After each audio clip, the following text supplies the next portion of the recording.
You cannot be serious, I said, staring at the hollow display of the human vessel approaching our command ship. That's not a warship. That's barely a transport. Are they mocking us? Supreme Commander Vrell Attack clicked his mandibles in what our species considers laughter. Perhaps they misunderstood our ultimatum. Intelligence Officer Trazak. We demanded their unconditional surrender, not a suicide mission. I zoomed in on the small craft. According to our scans, it contained exactly one human. One. After we had positioned our fleet of 400 warships in their orbit and transmitted our demands in 17 of their languages. Sir, the human vessel is hailing us, announced Communications Director Felix. Put it through, ordered Vrell Attack, straightening his ceremonial armor. Let's see what pathetic plea they have sent. The main screen flickered to life, revealing a human female.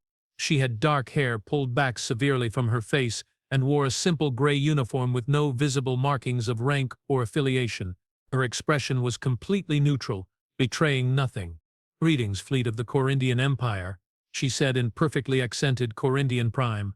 I am Ambassador Mackenzie Foster, representative of Earth. I request permission to dock and discuss terms. The bridge fell silent. She spoke our language. Not through a translator. Her mouth formed the complex clicks and vowels of our native tongue with disturbing precision. Vrell Attack recovered first. Permission granted. Earth representative, though I must inform you that we will accept nothing less than complete surrender. The human's face remained impassive. Understood, Supreme Commander. I look forward to our discussion. Foster out. The screen went dark.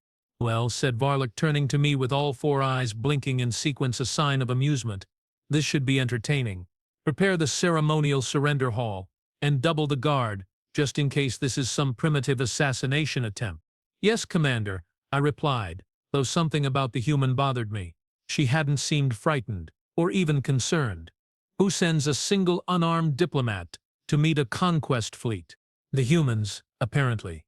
I stood at attention beside the massive doors of the surrender hall as the human was escorted in by 6 armed guards. Up close she was even less impressive, small by our standards, with none of the chitinous protection or natural weaponry that marked civilized species throughout the galaxy. Soft skin, dull teeth, fragile limbs. How had such creatures even achieved spaceflight? Yet she walked with absolute confidence, her eyes cataloging everything they passed. Not with fear or awe, but with the calculated assessment of, well, someone like me. An intelligence officer.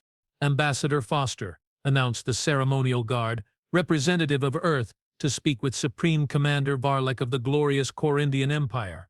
The human bowed precisely 30 degrees, exactly the correct depth to show respect without subservience according to our customs. Another surprise. Supreme Commander, she said, straightening. Thank you for receiving me. Vrell Attack sat on his command throne, surrounded by his 12 senior officers. I remained by the door, officially to secure it, unofficially to observe. Ambassador. Vrell Attack's tone carried the special condescension we reserve for soon-to-be-conquered species. I confess surprise that your world sent only you. Did they not understand our message? They understood perfectly, Foster replied. That's why I'm here. To surrender your planet? You carry such authority. To negotiate. Vrell Attack's mandibles clicked rapidly, uncontrolled laughter. There is nothing to negotiate. Perhaps I wasn't clear. We have 400 warships surrounding your world, each capable of reducing your cities to ash. We demand unconditional surrender. Foster nodded. Yes, I counted your ships during my approach. Impressive formation. Classic Shivarian battle array. If I'm not mistaken, interesting choice, given its vulnerabilities to concentrated point attacks. The chamber went silent. The Shivarian battle array was indeed our standard deployment, based on military doctrine going back thousands of years, but its vulnerabilities weren't exactly common knowledge, especially not to species we were in the process of conquering. You seem knowledgeable about military matters for a diplomat, observed fleet tactician Morvik, breaking protocol by speaking without permission. Foster turned to him with a slight smile. I find it helpful in my work. Your work of surrendering worlds? Asked Vrell Attack, attempting to regain control of the conversation. My work of preventing unnecessary conflict, she corrected. Which brings me to my proposal. Before you commit to this conquest, I believe you should be fully informed about what such an action would entail. Varlic leaned forward. Enlighten us, tiny human. Gladly. First, let's address your fleet. 400 ships is indeed formidable. However, since you entered our solar system, 17 of your vessels have experienced critical system failures. Murmurs broke out among the officers. I immediately checked my data pad. She was right. 17 ships had reported mysterious malfunctions in the past 12 hours. Nothing life-threatening, but strange nonetheless. How did she know? Coincidence, declared Varlic, though I could see his upper eyes narrowing a sign of concern. Second, Foster continued as if uninterrupted, your scans of Earth have likely revealed minimal orbital defenses and a military presence far less advanced than your own. This is accurate. What your scans cannot tell you is that we have dispersed our population and resources in preparation for your arrival. Conquering Earth would require a ground invasion across 7 continents with widely varying terrain and environmental conditions. We have conducted planetary conquest before, Ambassador, said Varlic dismissively. Not like this one, Foster replied. Which brings me to my third point.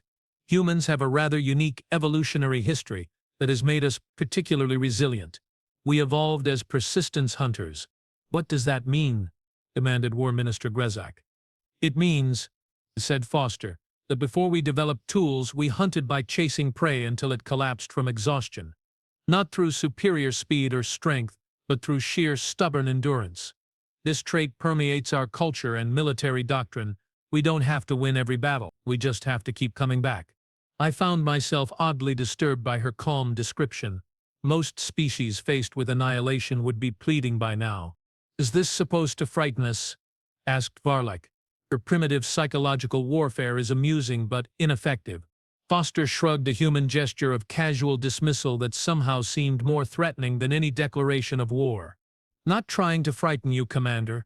Just making sure you are making an informed decision. The conquest of Earth would cost you approximately 1/3 of your fleet and nearly 60% of your ground forces, based on our analysis of your previous campaigns and capabilities. The room erupted in outrage. How dare this creature make such claims? Yet I noticed none of the senior officers directly challenged her numbers, because they were disturbingly specific and potentially accurate, based on my own hasty calculation. Silence, roared Varlic. When the room quieted, he fixed all 4 eyes on Foster. You speak boldly for one who came alone and unarmed. Who said I came unarmed? Foster replied with the first genuine smile I'd seen from her. It wasn't reassuring. Every guard raised their weapons. I placed my hand on my sidearm. Relax, Foster said, raising her empty hands. I meant that I came armed with information.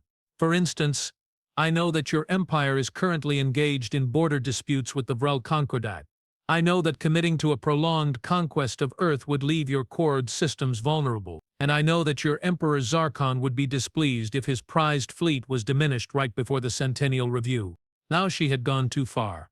Mentioning the Emperor's name and internal imperial politics, I drew my weapon, as did every other armed Korindian in the room. You risk much, human, hissed Varlic.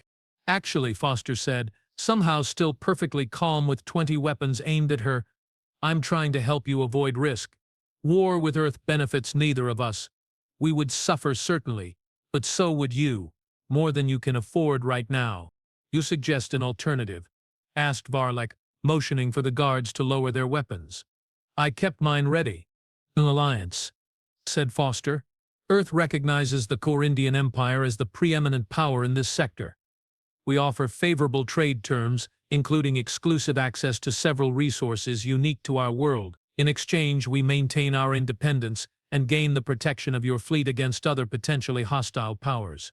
Varlic's mandibles worked silently as he considered, and if we refuse, then you should prepare for a very costly victory, Foster said, one that the Vrell would undoubtedly take advantage of.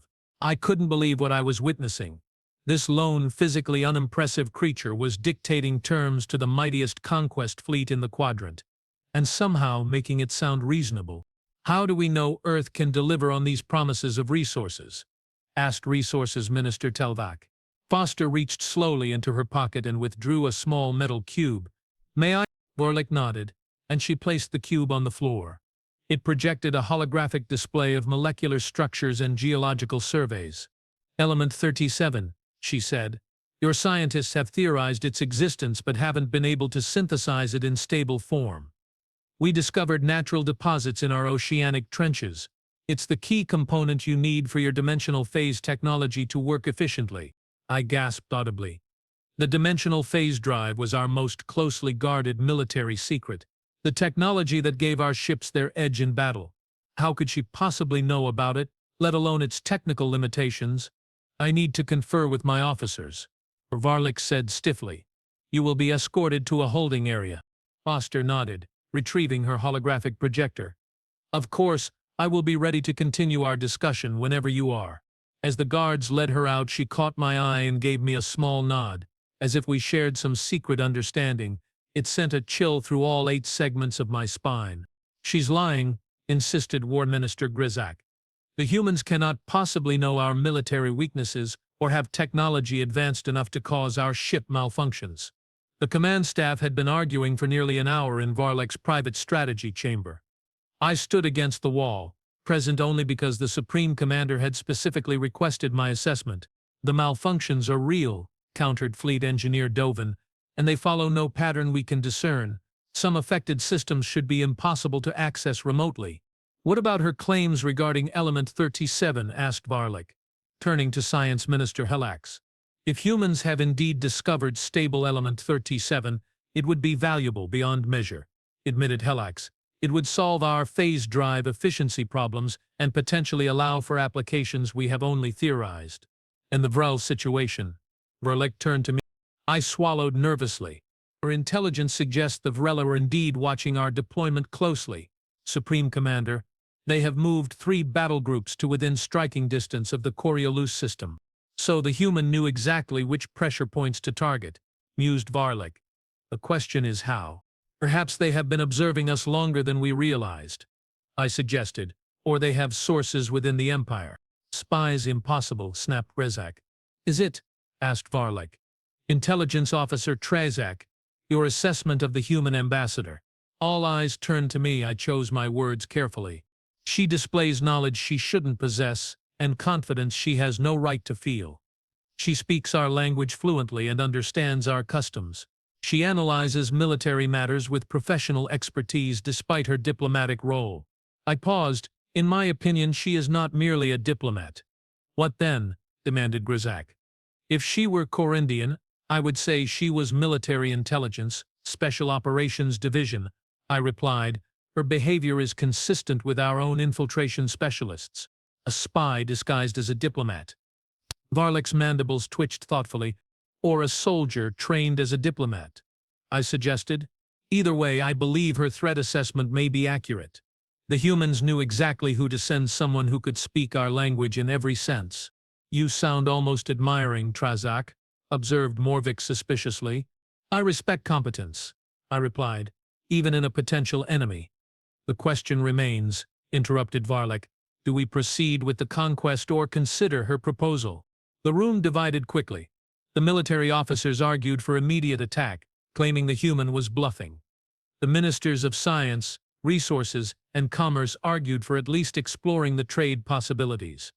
The debate grew heated. Throughout I remained silent, contemplating the ambassador's words and manner.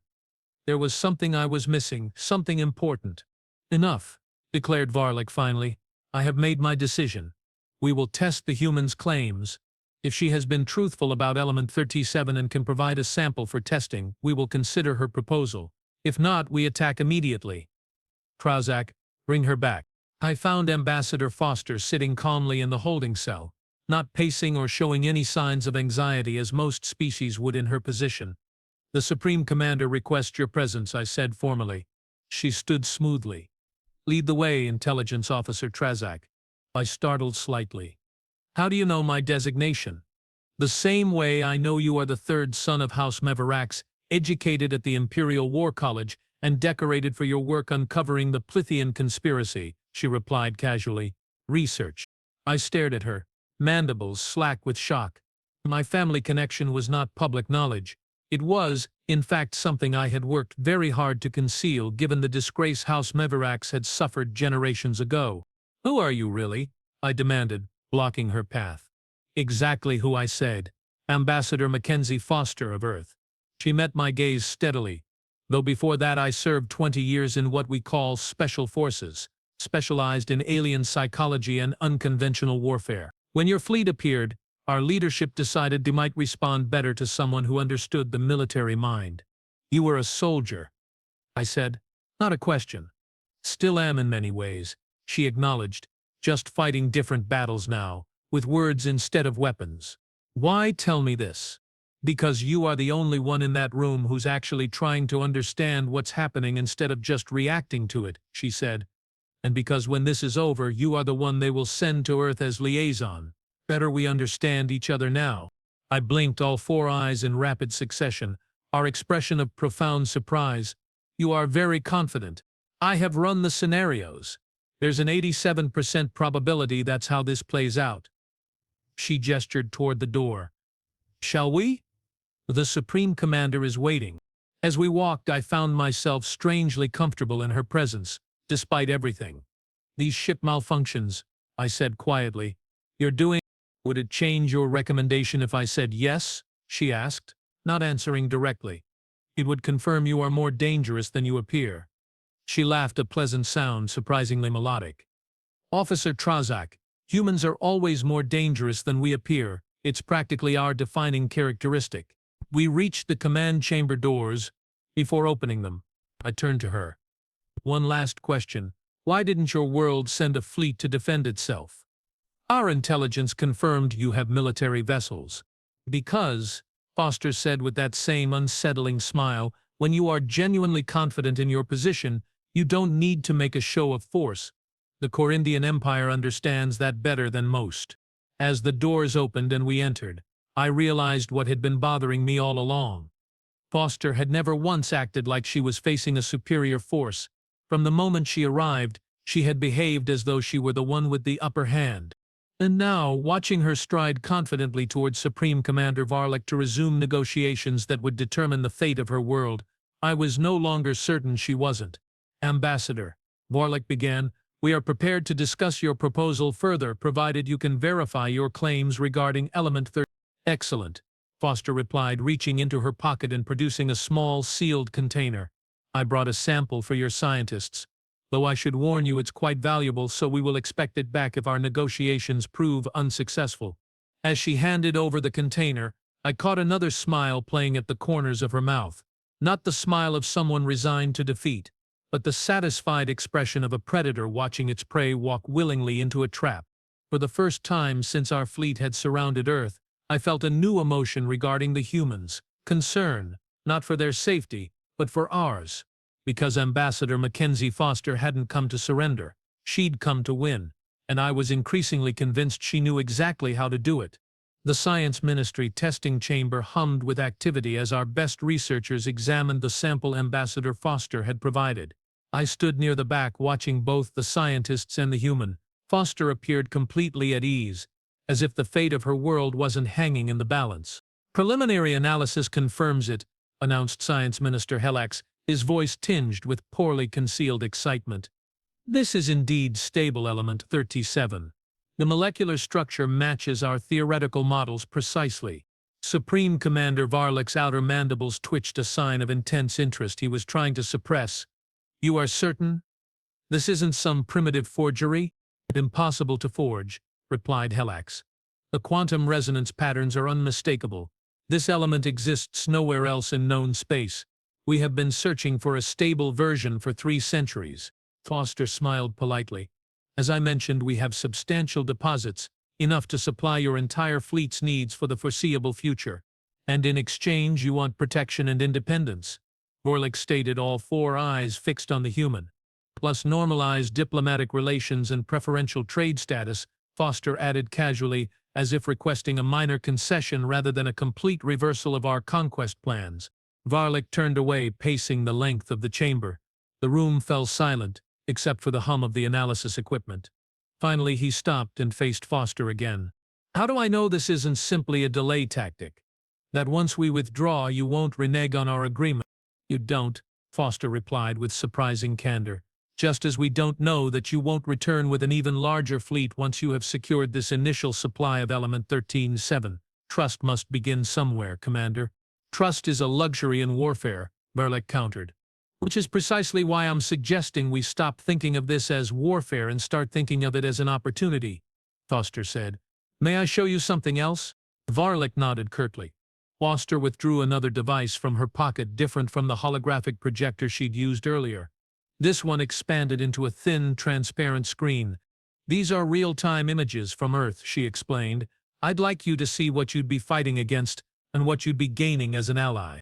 The screen displayed a series of rapidly shifting scenes, vast cities sprawling across coastlines, massive industrial complexes, military bases with weapons I couldn't identify, crowded streets filled with humans going about their daily lives, children playing in fields, underground bunkers with supplies, laboratories where humans worked on technologies that looked both familiar and alien. Your conquest would begin with orbital bombardment, Foster narrated as the images continued. You'd destroy our major population centers, as you have done on 17 other worlds.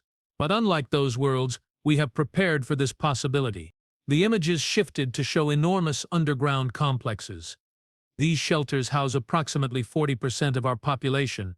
Your initial bombardment would be devastating, but not decisive. Then would come your ground forces. Now the screen showed human military units in training soldiers moving through various terrains, operating vehicles and weapons systems that looked deceptively simple but somehow wrong, as if designed according to principles our engineers would never consider. Our soldiers train constantly for asymmetric warfare against technologically superior opponents, Foster continued. Not because we knew you were coming, but because that's how humans think. We always prepare for the worst. These images prove nothing, interrupted War Minister Grizak. They could be fabricated. They could, agreed Foster amicably. But they are not. Your own long-range scans can verify everything I'm showing you. I'm simply saving you the trouble of compiling the data yourselves. She swiped her hand across the screen and the images changed again, now showing mining operations in deep ocean trenches. This is where we extract Element 37. The pressure at these depths crushes standard submersibles. We lost 17 teams developing the technology to withstand it. 17 teams, I asked before I could stop myself. You continued after such losses? Foster turned to me, her expression softening slightly. That's what humans do, Officer Trezak. We continue, always. It's why we'd make better allies than subjects. She turned back to Vrell. The Element 13-7 deposits are scattered across our ocean floor, protected by pressure, temperature, and geographic barriers that make them extraordinarily difficult to access. You could take them by force, certainly, but the cost would be prohibitive, and you'd need our expertise to extract them efficiently. So you offer us access to this element in exchange for leaving your world intact, summarized Vrell. A compelling proposal, but one that leaves me wondering what prevents us from agreeing now and conquering later when it suits us better. Foster's screen collapsed back into a pocket-sized device. Two things, Commander. First, we would retain sufficient deterrent capabilities to make any future conquest as costly as one today. Second, you'd discover that humans make much more valuable friends than enemies. She glanced around the room, meeting the eyes of each officer and minister. Your empire faces challenges, the Vrell conquered, pressing at your borders, internal political factions competing for the Emperor's favor, resource shortages, limiting your military expansion. Earth can help with all of these. We are not just offering Element 27, we are offering innovation, adaptability, and a strategic buffer zone managed by a species that excels at warfare but prefers commerce. Bold claims, said Vrell, though I could tell he was intrigued. Demonstrable ones, Foster countered. Allow a delegation from Earth to visit your capital. Let your Emperor see what we offer firsthand. If he finds us wanting, your fleet remains in position to carry out its original mission. Vrell's mandibles worked silently as he considered. The other officers watched him, none daring to speak. This decision would define his career either as the commander who added Earth to the Empire's conquests, or as the one who secured a valuable new ally and resource. Very well, he said finally. I will dispatch a fast courier to the Imperial capital with news of your proposal and a sample of Element 37. Until we receive a response, your world remains under our guns, Ambassador. Foster bowed precisely again. The exact correct depth to show respect without submission. Thank you, Commander. Earth appreciates your wisdom in this matter. As the meeting adjourned, I found myself assigned to escort Foster back to the diplomatic quarters prepared for her. Once we were alone in the corridor, she spoke quietly. That went well, don't you think? You consider having your world remain targeted by our weapons a positive outcome? I asked, genuinely curious. I consider not being bombarded today a positive start, she replied with that strange human expression, a smile that didn't seem entirely happy. The rest will follow. You are very confident. I'm very prepared. There's a difference. She glanced at me. Your commander made the right choice, by the way. History will remember him favorably for it. You speak as if the outcome is already determined. Isn't it? She asked. The Emperor will see the value in our proposal. Element 37 alone would secure his interest, but once he understands what humanity truly offers, and what is that exactly? I found myself increasingly fascinated by this strange creature and her absolute certainty. Foster stopped walking, turning to face me directly. Perspective, Officer Trazak. Humans think differently than Korindians. We evolved as prey animals that became predators through intelligence and cooperation. You evolved as dominant predators that achieved cooperation through hierarchy. Both paths led to spacefaring civilizations, but with fundamentally different approaches to problems. And this makes humans valuable. It makes us unique, she corrected. Every species in your empire evolved along similar lines, predators establishing dominance hierarchies. You understand each other instinctively. But humans? We are the wild card. We see solutions where you see only obstacles. We adapt when you would persevere. We improvise when you would follow doctrine. I considered her words. There was truth in them. The Korindian Empire had conquered many worlds, but most species we encountered were variations on familiar themes. Humans might indeed represent something new. If you are so different, I asked, how do you understand us well enough to negotiate effectively? Foster smiled again, this time with what seemed like genuine amusement. That's my particular talent. Understanding how others think, seeing the world through their eyes, are all four of them. In your case, we resumed walking. And did you anticipate being left under our guns while your proposal is considered? I anticipated 17 possible outcomes from this initial meeting, she replied matter-of-factly. This was among the more favorable ones. You had plans for the unfavorable outcomes as well? Of course. Would you have shared those plans with me? Foster laughed. Probably not, but they are irrelevant now, aren't they? We reached the diplomatic quarters. Before entering, she turned to me once more. I meant what I said earlier. When this is over, you will likely be assigned as Leon to Earth. I look forward to showing you my world, Officer Trazak. I think you will find it fascinating. With that, she disappeared into her quarters, leaving me with far more questions than answers. 3 days passed while we awaited the Emperor's response. During this time, Foster requested and received permission to transmit updates to her government. Vrell Attack assigned me to monitor these communications, though our best cryptographers couldn't break their encryption. The humans sent and received several messages daily, seemingly unconcerned that we might intercept them. On the 4th day, Foster requested a meeting with me specifically. Curious, I obliged, meeting her in a secure conference room rather than her quarters. Thank you for coming, Officer Trazak, she greeted me. I wanted to discuss something that might interest you personally. Oh? I kept my posture formal, conscious of the surveillance devices in the room. Yes. My government has authorized me to share certain information with the Korindian Empire as a gesture of good faith. Specifically, intelligence regarding Vrell Attack fleet movements near your Coriolis system. My outer mandibles twitched involuntarily. This was unexpected. That would indeed be valuable information, Ambassador. Though I'm curious why you would offer it. As I said, a gesture of good faith, and perhaps a demonstration of what an alliance with Earth might offer. She produced a data crystal compatible with our systems. I noted with surprise, this contains detailed scans of Vrell fleet positions taken by our long-range observation posts. We have had them monitoring that sector for some time. I accepted the crystal cautiously. These observation posts, they predate our arrival at Earth. By several years, Foster confirmed, we have been studying all major powers in this region of space. The Korindian Empire, the Vrell Concordat, the Zultech Federation. Knowledge is survival, Officer Trezak. Surely an intelligence specialist understands that. I did, which made the implications all the more disturbing. If humans had been observing us undetected for years, what else might they know? What else might they have done? I will need to verify this information, I said, pocketing the crystal. Of course, your analyst will find it accurate. The Vrell have positioned 3 battle groups within striking distance of Coriolis.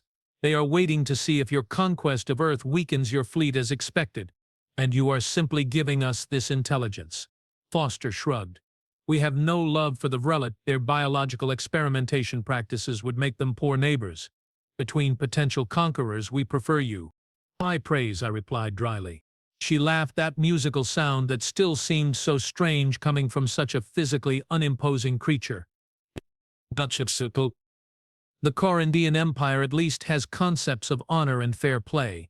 The Vrell view other species purely as resources to be harvested. Before I could respond, my communicator chimed with an urgent alert. Excuse me, I said, checking the message. My blood ran cold. It appears the Vrell have made their move. 2 of our outposts in the Coriolis system have gone silent. Foster's expression hardened. Sooner than expected. They must have spies in your communication network. I stared at her. You anticipated this. It was a probability. The Vrell would logically strike while your fleet is deployed away from your borders. She leaned forward. Officer Trezak, time is now a critical factor. If the Vrell secure Coriolis before your Emperor decides about Earth, she didn't need to finish. I understood the strategic implications perfectly. The Empire couldn't fight a 2-front war. We would either need to abandon the Earth operation to counter the Vrell incursion, or commit fully to conquering Earth quickly to secure its resources before facing the Vrell. I should report to Supreme Commander Varlik, I said, rising. Of course. But first, Foster produced another data crystal. Give him this as well. It contains tactical analyses of Vrell fleet movements and suggested counter-strategies based on known Korindian capabilities. I took the second crystal, now thoroughly unsettled. You prepared this in advance too. As I said, we consider multiple scenarios. Her eyes met mine steadily. The Vrell attack creates pressure for your commander to make a hasty decision regarding Earth. Please remind him that acting in haste often leads to regret at leisure. The command center was chaos when I arrived. Officers shouted orders, tactical displays showed real-time updates from the Coriolis system, and Supreme Commander Varlik stood in the center, his posture rigid with fury. 3 outposts now, he was saying as I entered. The Vrell aren't testing our defenses. This is a full incursion. Supreme Commander, I announced myself, I have information regarding the Vrell attack. All eyes turned to me. I explained about Foster's data crystals, watching the expressions of disbelief spread through the room. The humans knew this attack was coming? Demanded Varlik. They had intelligence suggesting it was likely. I clarified. They have been monitoring Vrell movements independently. Convenient timing, growled War Minister Grezak. The Vrell attack just as we are considering an alliance with Earth instead of conquest. Almost as if they were coordinating. The humans and Vrell are working together, scoffed Fleet Tactician Morvik. Absurd. The Vrell will consider all non-Vrell as potential test subjects. Then verify the information, ordered Varlik. He turned to me. Have our analysts check both crystals for any hidden code or sabotage, then report on their contents immediately. I bowed and hurried to comply. Within an hour, our best technical specialists had confirmed the crystals contained exactly what Foster claimed: detailed intelligence on Vrell fleet positions and surprisingly insightful tactical analyses. The human intelligence is accurate, I reported to Varlik in his private command chamber. It matches what our own scouts have reported, but with greater detail. And their tactical suggestions, they are unorthodox but sound. Varlik paced, all 4 eyes blinking in alternating patterns, a sign of intense cognitive processing. Why would they help us against the Vrell? What do they gain? I asked Ambassador Foster the same question. I replied. She said humans prefer the Korindian Empire as neighbors over the Vrell. A diplomatic answer. But potentially a truthful one, I suggested. The human approach has been consistent. They offer valuable resources and alliance in exchange for independence. If the Vrell weaken our position, Earth's bargaining position improves, but their security decreases. The Vrell would be worse conquerors from their perspective. Vrell stopped pacing. You believe the human? I considered carefully before answering. I believe Ambassador Foster has been truthful about everything we have been able to verify. Her knowledge of our military, her information about Element 13-7, and now her intelligence on the Vrell, all accurate. Whether her intentions are as straightforward as she claims is another matter. And what do your instincts tell you, intelligence officer? That humans are exactly as dangerous as she warned us they would be. I said honestly, but that they genuinely prefer alliance to conflict when given the choice. Vrell was silent for several moments, considering, then he activated his command console. Prepare a battle group of 80 ships. We will respond to the Vrell incursion immediately. And Earth's Supreme Commander? I asked carefully. We maintain position with the remaining fleet until we receive the Emperor's decision. His mandibles clicked in a pattern indicating grim amusement, though I suspect recent events will influence his thinking. 2 days later, the Emperor's response arrived via quantum entanglement communicator, the most secure and immediate form of communication in the Empire. Vrell summoned his command staff and Ambassador Foster to the ceremonial hall to hear the decision. Foster arrived escorted by guards, looking as composed as ever despite the circumstances. She bowed to Vrell and took her position in the center of the chamber. Ambassador Foster, Vrell began formally. I have received instructions from Emperor Zarkon regarding your proposal. The room fell silent. I watched Foster closely, but her expression revealed nothing. His Imperial Majesty has reviewed the sample of Element 13-7 and the terms you proposed. Vrell paused dramatically. He finds your offer acceptable in principle. A murmur ran through the assembled officers. Foster remained perfectly still. The Empire will recognize Earth's independence and establish formal diplomatic relations, continued Vrell. In exchange, Earth will provide exclusive access to Element 13-7 deposits and enter into a mutual defense agreement against common threats, including the Vrell Concordat. Earth accepts these terms, Foster replied simply. However, Vrell raised a hand, the Emperor requires proof of Earth's commitment. Given the critical situation in the Coriolis system, he requests immediate human assistance in repelling the Vrell incursion.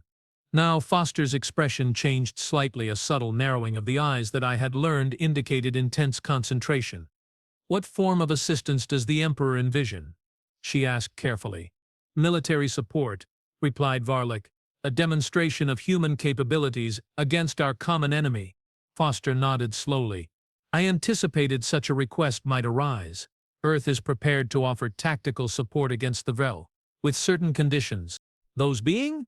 Our involvement remains limited and proportional. We will not commit ground forces or large fleet elements at this stage. Instead, we offer specialized intervention units and technical support. Vrell's mandibles clicked skeptically. Specialized how?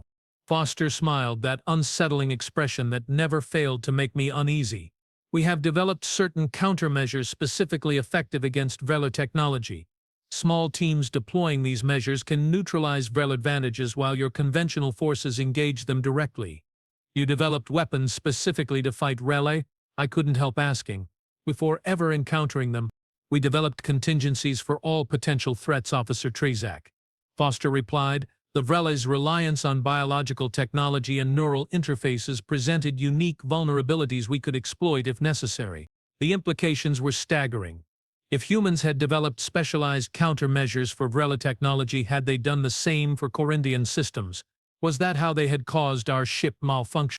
The Emperor accepts your conditions, declared Vrell. A joint operation against the Vrell will cement our new alliance and demonstrate both our commitment to defending our territories and Earth's value as a partner. Foster bowed. I will communicate with my government immediately to deploy our specialized units to the Coriolis system. She straightened, meeting Vrell's gaze directly. Supreme Commander, I believe this marks the beginning of a productive relationship between our peoples. We shall see, Ambassador. Vrell replied, though his tone had lost much of its earlier hostility. Results in battle speak louder than words in council chambers. On that, said Foster, with another smile, humans and Korindians completely agree. 1 month later, I stood on the observation deck of the Imperial flagship, watching as the combined Korindian human task force returned victorious from the Coriolis campaign. The Vrell had been driven back with surprising efficiency, their biomechanical ships disabled by human countermeasures before being destroyed by Korindian weapons fire. "Quite a sight, isn't it?" said a now familiar voice behind me. I turned to find Ambassador Foster, now officially Earth's first envoy to the Korindian Empire, approaching. "Impressive," I acknowledged. "The Emperor is pleased. The Vrell haven't been defeated so decisively in living memory." "Teamwork," Foster said, coming to stand beside me at the viewport. "Your firepower, our technical solutions, a preview of what our alliance can accomplish." I studied her profile as she gazed out at the stars. "You planned for this outcome from the beginning, didn't you?" She turned to me with a small smile. "I considered it among the more favorable possibilities. When you arrived in that small vessel, alone and seemingly defenseless, I shook my head in amazement. You were never afraid." "Fear is a reaction, not a decision," Foster replied. "I chose to focus on potential instead of threat. And now Earth has secured its independence, gained an ally, and demonstrated its value to the Empire." I summarized, while suffering not a single casualty. "The best victories require no battles," she said. "An ancient human strategist wrote that over 2,000 years ago. We still find it sound advice." "The Emperor has approved my appointment as the first Imperial liaison to Earth," I told her. "I leave next week." "Excellent. I look forward to showing you my world, Officer Trazak." She turned fully to face me. "Though I hope you realize what your appointment really means. That the Emperor wants his best intelligence officer evaluating our new allies closely." Foster laughed. "That? Yes. But also that you have been recognized as someone who can adapt to new perspectives. Not all Korindians could work effectively with humans." "I'm still not certain I understand humans," I admitted. "Understanding comes with time," she said. "But I can tell you this much now. When we first detected your fleet approaching Earth, our leaders had 17 different response plans prepared. 16 of those involved various forms of warfare." "And the 17th? "Diplomacy, with the right diplomat," Foster replied. "Someone who could speak your language literally and figuratively. Someone trained to think like you, fight like you if necessary, but who could offer something better than conflict. You were the 17th plan." I realized. "I was the first plan," she corrected. "The other 16 were contingencies. Humans always prefer to solve problems without violence when possible. We are just very, very prepared for when it isn't possible." As I watched the human ships maneuver alongside our own, smaller but somehow more elegant in their movements, I understood at last what Foster had been trying to tell me from the beginning. Humans weren't dangerous because they were powerful. They were dangerous because they were adaptable, because they thought differently, because they prepared for every possibility and never ever gave up. "I have much to learn about humans," I said finally. "And we have much to learn about Korindians," Foster replied. "That's what allies do. They learn from each other." As our ships entered formation for the victory procession to the imperial capital, I reflected on how dramatically our future had changed in just over a month. We had arrived at Earth seeking conquest and found partnership instead, all because humans had chosen to send not a warrior to face our armada, but a diplomat trained for war. And somehow that had made all the difference.